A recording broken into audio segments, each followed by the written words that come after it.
I don't think I have to like them actually. As long as they're encouraging me in the right way, then it's fine. Like I could hate Andy's guts, but I know he's got something to show me that I'm definitely going to be interested in. But luckily we get along, and I like Andy a lot. So, bonus. Yeah.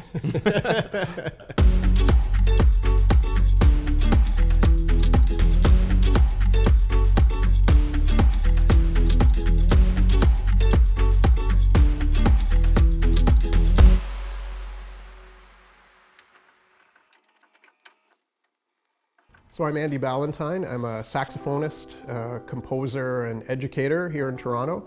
I teach at Humber College, and I focus on just trying to play jazz better every day.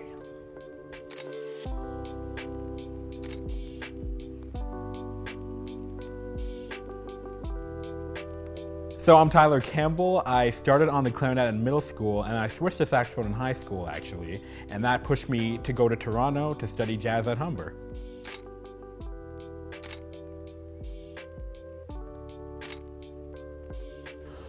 Beginnings of our relationship. So woodwind doubling ensemble, is that correct? Yeah, and then also theory. Was that the same year? Yeah. Yeah, okay, so I had Tyler in his first year. He was in my theory class, which is one of the things I teach at Humber.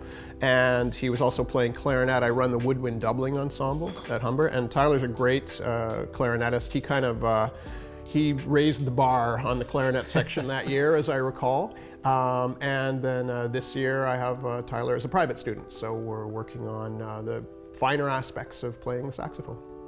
So I met Andy in my second year at Humber because I did intro, and I met him in theory class is what happened, and then I found out later, oh, I'm also in this ensemble. Cool. This guy's pretty cool, right? A little bit.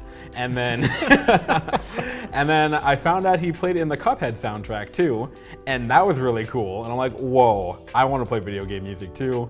And then I heard some of his tracks on Spotify. I'm like, I gotta study with him. I gotta do it. I started playing clarinet. I went to bass clarinet fairly quickly, and then that same year, and I started a little late. I started in the public school system in grade 7. That same year I started to play saxophone, tenor saxophone in the stage band. And it was just a slow process over the next few years of gravitating towards the saxophone. And I think it just came from being made aware of the great jazz saxophonist. That's what's really caught my imagination. So I started on clarinet, and in high school, I started playing the tenor saxophone first, actually. And then they let me have it over the summer, and then I brought it back broken. So they're like, okay, we're gonna take that away from you now. Try this smaller one. And I'm like, ooh, this is lighter. So then I started playing the alto. Felt a little more comfortable because I felt it was kind of closer to the clarinet because it wasn't such a big jump compared from clarinet to tenor. It's like a smaller opening kind of feel. And then when I came to Humber, I started playing more soprano, and then I started being pushed to learn the flute, and now I got those 4 kind of under my belt.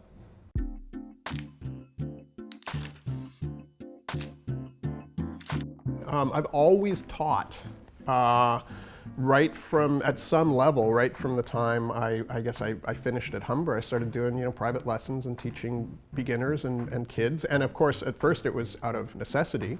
I probably don't have to teach now. I enjoy it. I think it keeps me fresh, keeps me engaged, keeps me in the community as well, because so many musicians are teachers.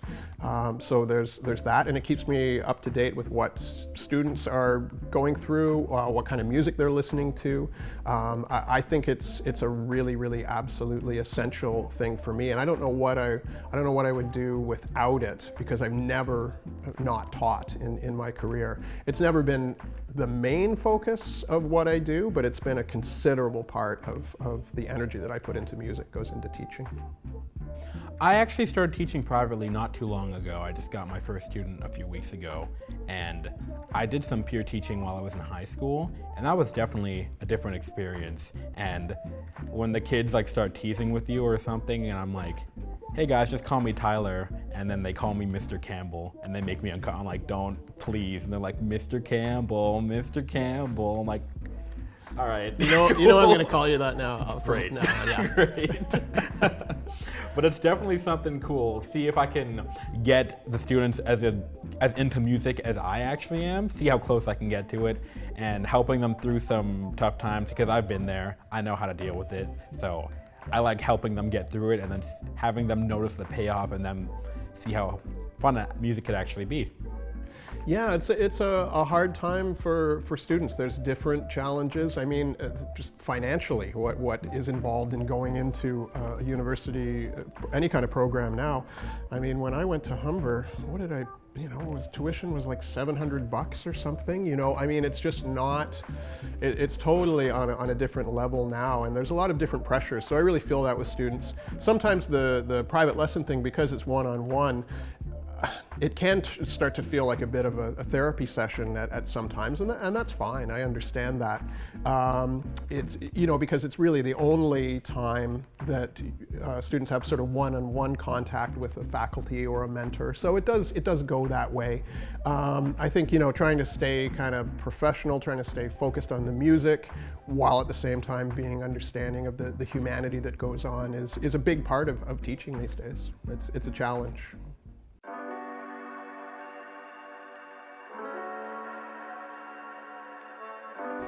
It's kind of a bit of a passing on knowledge that sometimes takes a long time to come back to you. So I'll tell a story. I had, out of the blue, I got an email, Mr. Ballantyne, I don't know if you remember me. I was in your grade 6 class at this school, and I wanted to invite you to my Masters of Performance recital at U of T. And I wouldn't have gone into music if it wasn't for you.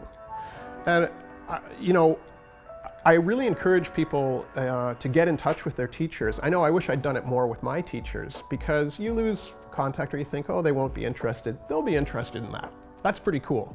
Actually, my high school teacher, Steven Zabo, he was really passionate about music, and to his students, I was one of them. He passed down a lot of knowledge to us and got us really, really into the music. He really pushed me as far as I could possibly go in high school, and then he's like, you barely scraped the surface, man. And I'm like, oh man, there's a lot more I can do and there's a lot more I can study.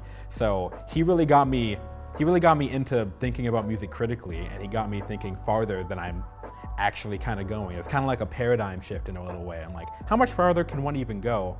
And then he started showing me some old jazz recordings. I'm like, what? I could be doing that kind of stuff?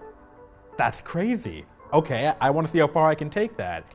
And when I was actually peer teaching at the same high school, a lot of the students, like next year when I came back to visit, they're like, yeah, no, you really got me into it, and I'm joining the jazz band now, and I think I want to go to Humber. And I'm like, whoa, I did that? That's great. I want to keep the line going as much as possible. I want to keep music happening in our community, and I want everyone to be excited about it like those students were. It's a good feeling to look back on it and see.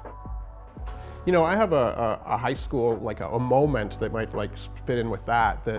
I remember specifically what my high school teacher was, Al Harkness, who was a very fine saxophone player. And I just remember the day, I guess I was in grade 12, when he sort of looked at me and he kind of said, "You thinking about going into music?" And I said, "I'm thinking about it," because I was. I was also thinking about going into to art and design. I always loved, so I was thinking of going to what was OCA at the time, OCAD now, and I was kind of like weighing those two things. I don't know which I wanted to do. And he just looked at me and said, if you want to go into music, I think you've got what it takes to do that. And that was it. That tipped the balance for me. So, and I'm sorry Al's gone now, and I'm sorry that I never got in touch with him, and told him about that moment, because that means a lot to teachers. So yeah, that's such a formative time, right? Where you can go down all these paths, and then one little thing pushes you in a certain direction. It fascinates me that every society has music. I think that just tells you that it's going to happen. It's intrinsic, and I don't really understand it. I think studying it, knowing about music, both as a musician and as a listener. I mean, I'm not worried about there being musicians going forward, because there's great young musicians. I mean, the level of the musicianship is fabulous. I'm worried about the sort of general public being educated enough to listen to music. And I think that's something that we need to work on. Public school music programs being cut is a big problem there. Because then a whole aspect of society is kind of missing out, and that's sort of the downside of this sort of professionalization of music.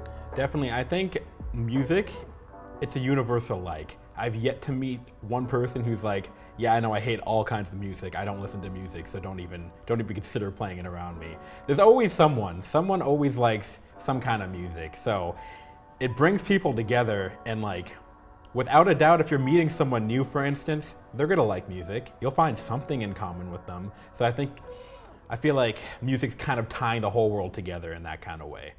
I used to say, I had that question, like, what do you think, I had two things. What do you think it takes to be, to have a career in music? And I would say a sense of humor, I think is really important, and low lifestyle expectations. If you have those two things and you love music, you'll probably be okay. Yeah, makes sense. Right? Mm-hmm. You count it in. Okay. You count it in. 1, 2, 1, 2, 1, 2, 3.